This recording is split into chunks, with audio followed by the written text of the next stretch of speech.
तर राज्यातली कोरोनाची सध्याची काय स्थिती आहे, रुग्णसंख्या आटोक्यात आणण्यासाठी कसे प्रयत्न केले जात आहेत, आरोग्य यंत्रणा कितपत सज्ज आहे आणि सगळ्यात महत्त्वाचा प्रश्न, राज्यात पुन्हा लॉकडाऊन लागणार का? विरोधकांसोबत सत्ताधाऱ्यांच्या विरोधाबाबतीत आरोग्यमंत्र्यांची काय भूमिका आहे, हे आपण थेट त्यांच्याकडनं जाणून घेऊयात. माझी सहकारी रश्मी पुराणिक आरोग्यमंत्री राजेश टोपे यांच्याशी संवाद साधते. रश्मी, टोपेसर सांगू शकाल, खरं तर रविवारी कुठेतरी सगळ्यात पहिल्यांदा मुख्यमंत्र्यांनी संकेत दिलेले की आपण लॉकडाऊनच्या दिशेने पाऊल टाकत आहोत, चाचपणी सुरू आहे. परंतु त्यानंतर मतभेद कुठेतरी दिसून येत आहेत. राष्ट्रवादीने म्हटलं लॉकडाऊनची गरज नाही आहे, लसीकरण केलं पाहिजे. आनंद महिंद्रा मोठे उद्योजक म्हणत आहेत. नेमकी लॉकडाऊन लागणार का? काय भूमिका आहे सरकारची? मला असं वाटतं की ज्या ठिकाणी एवढ्या मोठ्या संख्येने वाढत आहेत रुग्ण, त्यावेळी वाढत असलेले रुग्ण आपल्याजवळ असलेले संसाधनं म्हणजे बेड्स, डॉक्टर्स, औषधे आणि या सगळ्या गोष्टी ज्या आहेत, ह्या सगळ्यांचं आपण एक मोजमाप करत राहतो की आपल्याजवळ किती आहेत, वाढत असलेली संख्या पुढच्या आठवड्यात किती राहील, महिन्यात किती राहील, त्यावेळी किती बेड्स उपलब्ध राहतील. ह्या सगळ्यांचा बारकाईने अभ्यास करणं ही आपल्या सगळ्या गव्हर्नमेंटची यंत्रणेची गरजच असते. आणि त्यामुळे लॉकडाऊन हा जो विषय तो कुणालाच मान्य नाही, तो कुणालाच आवडतही नाही आणि तो कुठेही कुणाला प्रिय पण नाही.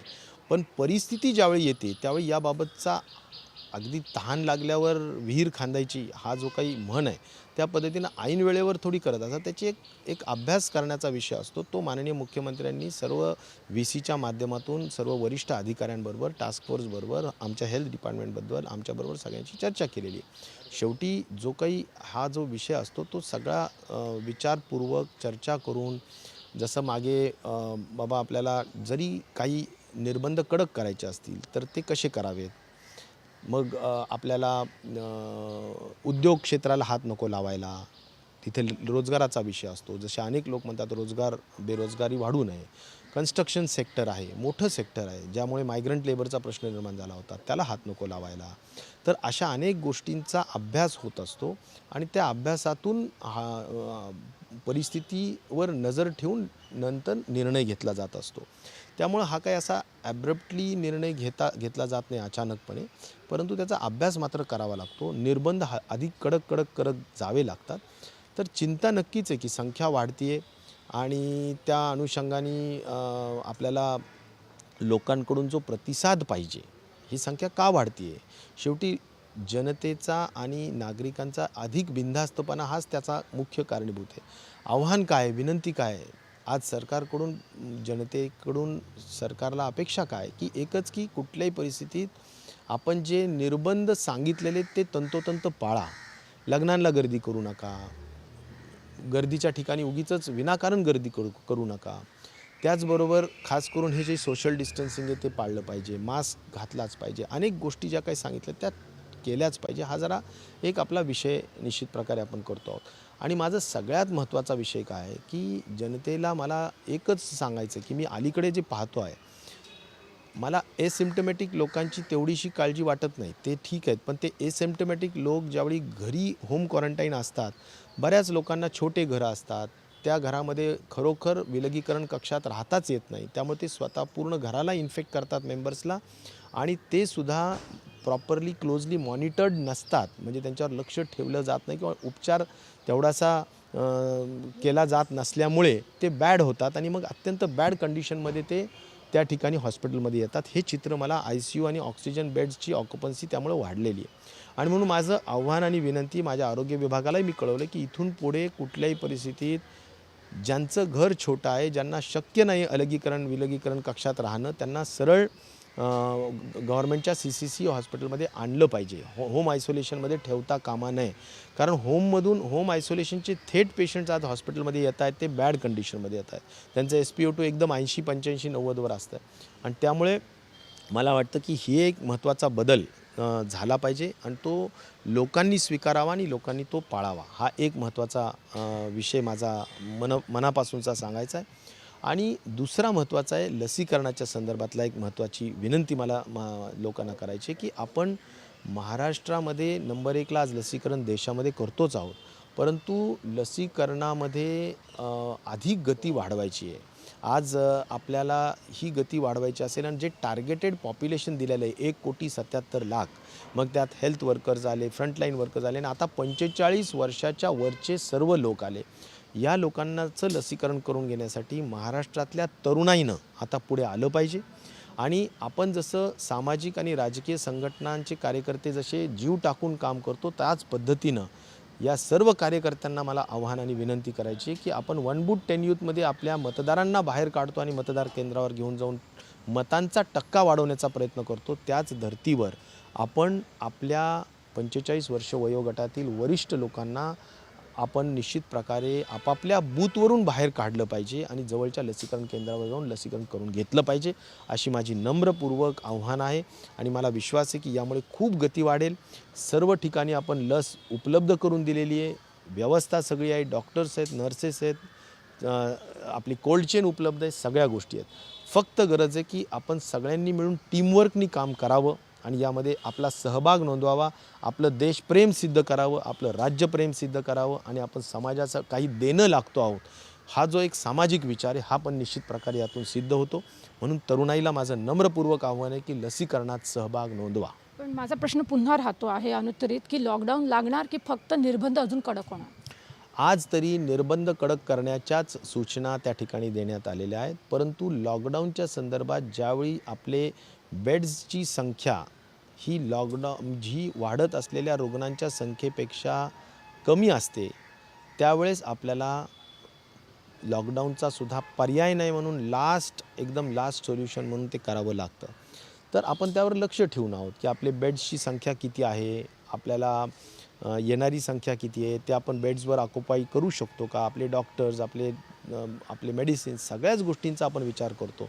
मला वाटतं की कशात आज या क्षणाला कुठे कमी आहेत आपण अशातला भाग नाही, परंतु जर ICU आणि ऑक्सिजनच्या बेड्सच्या संख्येचा परिणाम जर जास्त जाणवला तर आपल्याला तो लास्ट रिसॉर्ट म्हणून विचार करावा लागतो. परंतु तो अगदीच एका दिवसात पटकन निर्णय घ्यायचा नसतो, त्याचा अभ्यास करावा लागतो आणि त्यामुळे त्याचा अभ्यास आज सध्या स्थितीमध्ये आमचं डिपार्टमेंटही करत आहे, माननीय मुख्यमंत्रीसुद्धा याबाबतची चाचपणी करत आहेत. आणि जरूर आमच्या काही मंत्रिमंडळातले लोक याबाबतीत म्हणतात की बाबा लॉकडाऊन नको आहे. लॉकडाऊन कुणालाच नको आहे, परंतु मी पुन्हा एकदा एवढंच सांगेल की या सगळ्या गोष्टींचा साधक बाधक विचार करून अर्थकारणाचं चक्रही चाललंच पाहिजे आणि जीवही वाचलाच पाहिजे, तोही अमूल्य आहे आणि त्यामुळे त्याचा एक मध्यबिंदू गाठावा लागतो आणि परिस्थितीनुसार राईट डिसिजन घ्यावं लागतं. सर, गेल्या वर्षी देखील आपण बघितली परिस्थिती, काय आपल्याला वाटतं की दुसरी लाट आलेली आहे आणि इट इज हाय टाईम की जे कडक निर्बंध आहेत ते अजून कडक केले पाहिजे, कारण लोक अजूनही गांभीर्याने घेत नाही आहेत. 8 नंतर देखील आपल्याला गर्दी दिसते, जरी आपण जमावबंदी केली तर. आणि हे विचारण्याचं मुख्य कारण आहे, एकतर ह्याचा अर्थ लोकल ट्रेन आपण बंद करणार आहोत का, जिल्हाबंदी होणार आहे का, नेमकी आपण कडक निर्बंध म्हणजे काय करणार? स्टेप बाय स्टेप कडक निर्बंध करत आहोत. जसं आता आपण गव्हर्नमेंटच्या ऑफिसेस 50% आपण 50% वर्क फ्रॉम होम केलं, तसं आता प्रायव्हेटलासुद्धा आपल्याला करण्याची गरज पडेल का, हा एक पुढचं पाऊल राहील. मग त्यानंतर आपल्याला कदाचित रेस्टॉरंट्स आपण 50% केलेले आहेत, तर रेस्टॉरंट पण 100% बंद करावे लागतील का, कारण तिथे गर्दी होते.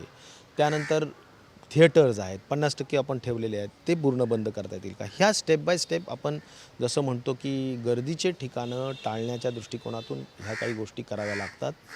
पण मला म्हणायचं की या सगळ्या गोष्टी जर लोक खरोखर शिस्त पाळणार असतील, स्वयंशिस्त ठेवणार असतील, तर नियम पाळा लॉकडाऊन टाळा हा साधा धोरण आहे.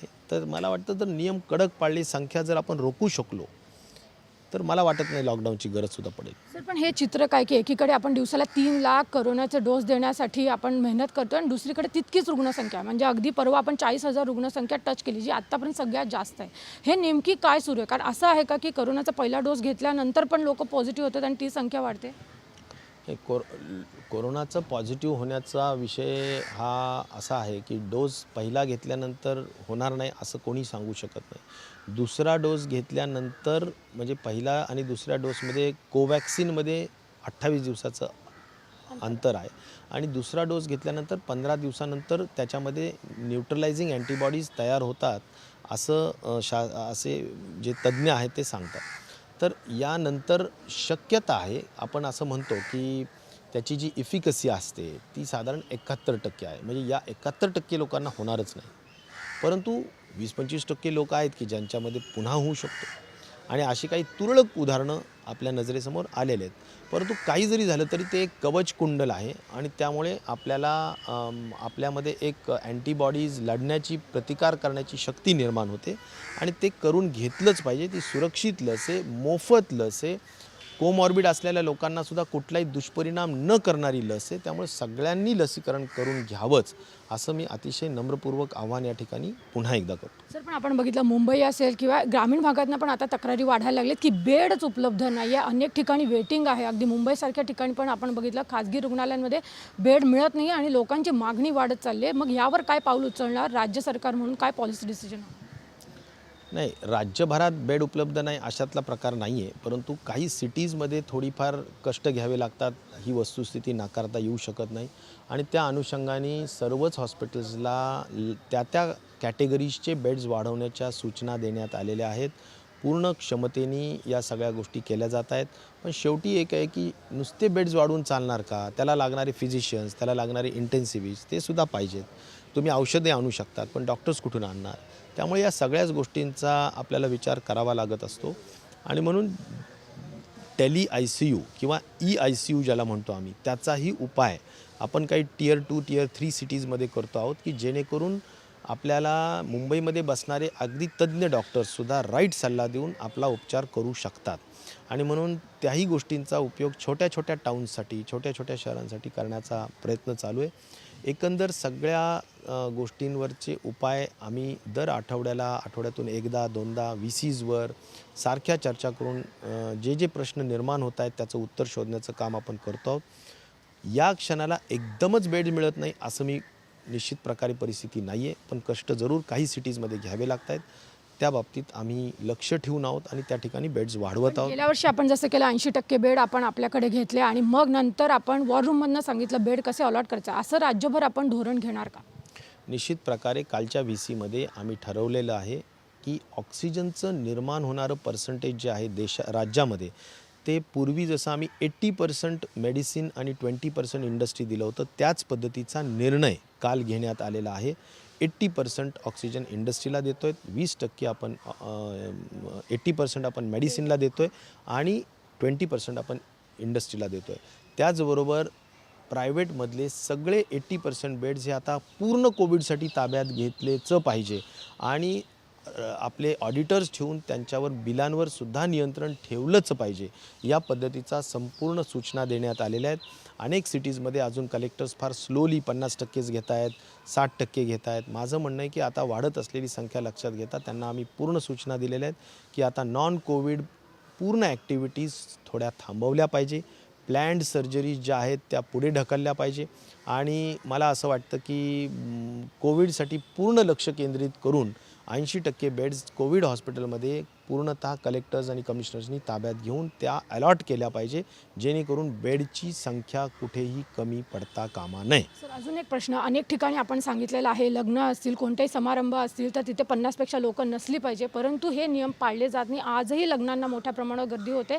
त्यामुळे कुठेतरी कोरोनाची रुग्णसंख्या वाढत आहे का आणि आपण यामुळे जिल्हा प्रशासनाला सांगणार आहोत का की कडक निर्बंध करा, कडक नियम पाळले गेले पाहिजे, त्यापेक्षा दंड जर लावला असेल तर ही कारवाई झाली पाहिजे?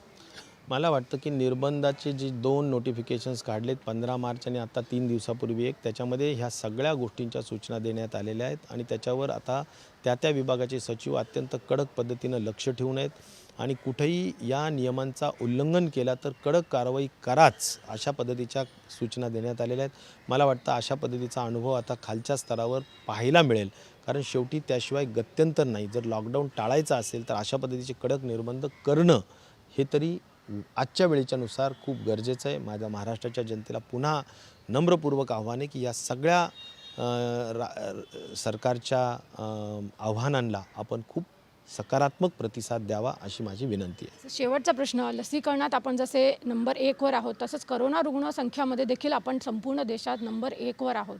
हे किती मोठं आव्हान आहे आणि राज्य सरकार यासाठी कोणती त्वरित आणि कडक पावलं उचलणार? मला वाटतं की या सगळ्या म्हणजे ही चिंताजनक बाब जरूर आहे की संख्या वाढती आहे आणि त्यामुळे त्याला उपाययोजना म्हणून ज्या गोष्टी करायच्या असतात, बेड्स वाढवणे असेल, आपलं संपूर्ण हेल्थ डिपार्टमेंटला पुन्हा रिवॅम्प करणं असेल किंवा ट्रॅकिंग ट्रेसिंग वाढवलं असेल, टेस्टिंगचे प्रमाण वाढवणं असेल, ट्रीटमेंटच्या संदर्भाने व्यवस्था करणं असेल, या सगळ्या गोष्टी आपण त्या जिल्ह्यामध्ये कलेक्टर्स कमिशनरला खूप मोठी निधी उपलब्ध करून दिलेली आहे, अधिकार दिलेले आहेत.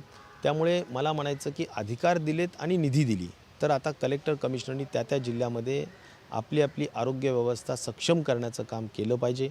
त्यांना DPDCतून माननीय वित्तमंत्री अजितदादा पवार यांनी निधी उपलब्ध करून दिलेली आहे. SDRFमधून निधी उपलब्ध करून घेण्याच्या सूचना देण्यात आलेल्या आहेत. मला असं वाटतं की आता अत्यंत कार्यक्षमतेने आमच्या सगळ्या प्रशासनातल्या लोकांनी काम करावं आणि आमच्या आरोग्य डिपार्टमेंटनी सुद्धा वर्ष दीड वर्ष झालं ते काम करताच आहेत, पण मिशन मोडवर काम करणं आणि त्या दृष्टीनं मानसिकता ठेवणं हीच काळाची गरज आहे. ट्रॅकिंग ट्रेसिंग अधिक लक्ष देऊन करणं गरजेचं आहे, कारण त्याशिवाय खऱ्या अर्थाने आपलं टेस्टिंग जे आहे ते ट्रॅकिंग ट्रेसिंगशिवाय शक्य होत नसतं आणि म्हणून हाय रिस्क आणि लो रिस्कचा जो काही ग्रुप असतो तो अधिक बारकाईने हुडकून काढून त्याला टेस्टिंग करून घेणं हे गरजेचं आहे. मी पुन्हा एकदा एकच सांगेल की लोक अंगावर दुखणं काढतायत, जरी त्यांना लक्षणं आढळले तरीसुद्धा ते लवकर टेस्ट करत नाही आहेत. माझं अशा सगळ्या लोकांना फार नम्रपूर्वक सूचना आहे की कुठल्याही परिस्थितीत छोट्यातला छोटं लक्षण दिसल्यानंतर पटकन टेस्टिंग करूनच घ्या आणि टेस्टमध्ये पॉझिटिव्ह आढळल्यानंतर लगेचच उपचार करा. तुम्ही ज्यांच्या संपर्कात आलेले त्यांचं पण टेस्टिंग करण्यासाठी आरोग्य व्यवस्थेला मदत करा. अशा पद्धतीचे नम्रतेचं आव्हान मी माझ्या सर्व लोकांना या निमित्ताने करेन. तर आपण बघतोय हे होते आरोग्यमंत्री ज्यांनी सांगितलेलं आहे नियम पाळा आणि लॉकडाऊन टाळा.